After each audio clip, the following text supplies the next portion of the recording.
Elle constitue le centre du pouvoir seigneurial du chapitre de Sainte-Aldegonde jusqu'à la Révolution. Le toponyme Curtis Solra, Coussor, est mentionné dans un polyptyque du Xe siècle. Il traduit une organisation carolingienne. La Curtis, cour, est un centre administratif et fiscal du pays de la Sore et un centre d'exploitation domaniale tenu par un intendant des terres du fisc, trésor impérial. Telle était la situation de Walbert, père de Vaudru et Aldegonde, apparenté au maire du palais, Premier ministre, de Clotaire II et d'Agobert au 7e siècle. La cour de l'intendant comprenait une demeure en pierre avec une salle de réception remarquable par ses colonnes toscanes soutenant des voûtes ogivales en plein cintre du 15e siècle. Elle fut transformée en écurie au 18e siècle, en atelier de marbrerie au 19e.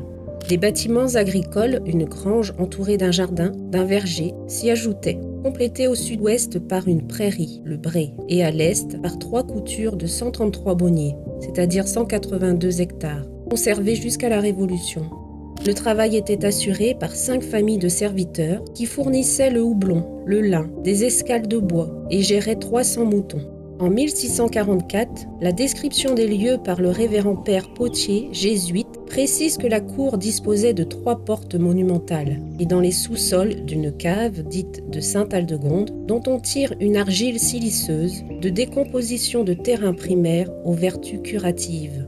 En 1684, le maréchal de Créqui, ordonnant la création d'une route royale entre Maubeuge et Barbançon, y fit établir un relais de poste à 2 chevaux. En 1748, les bâtiments actuels furent réaménagés, selon les critères des physiocrates. Le recteur de la chapelle Saint-Walbert y avait son logement et la dernière abbesse Florence de Lannoy, sœur du mailleur de Liège, vint s'y réfugier le 31 juillet 1793. Au XVIIIe siècle, la Sens fut occupée par les Ficiaux, mailleurs de Coussor, héritiers et successeurs des Martins, qui détenaient la charge. Le 13 mai 1776, les bâtiments furent loués à Étienne Mailleux et ses enfants.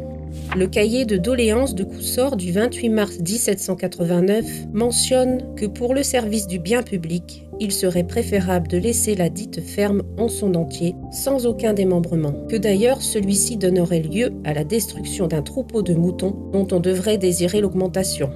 Fin 1790, une correspondance s'échange entre le locataire et le bureau numéro 6 de vente des biens nationaux à Avesnes. Le 26 décembre 1790, les administrateurs composant le directoire du département du Nord déclarent qu'il n'y a lieu de délibérer. La cens de la cour est cependant acquise par préservation le 21 juillet 1791 par 3 officiers municipaux, l'Amandin, le Cas et l'évêque. Le poids de la dette communale et l'invasion de 1815 ruinèrent cet ensemble monumental morcelé entre plusieurs propriétaires.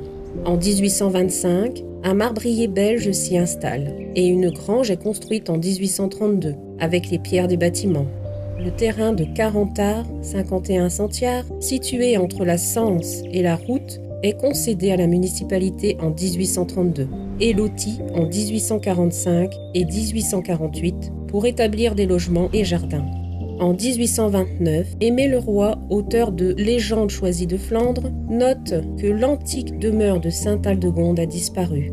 Le 28 septembre 1881, son fils fait le même constat. Il se noue d'amitié avec le marbrier Louis Goblet, qui édifia en 1879 une petite chapelle en souvenir de Sainte-Aldegonde.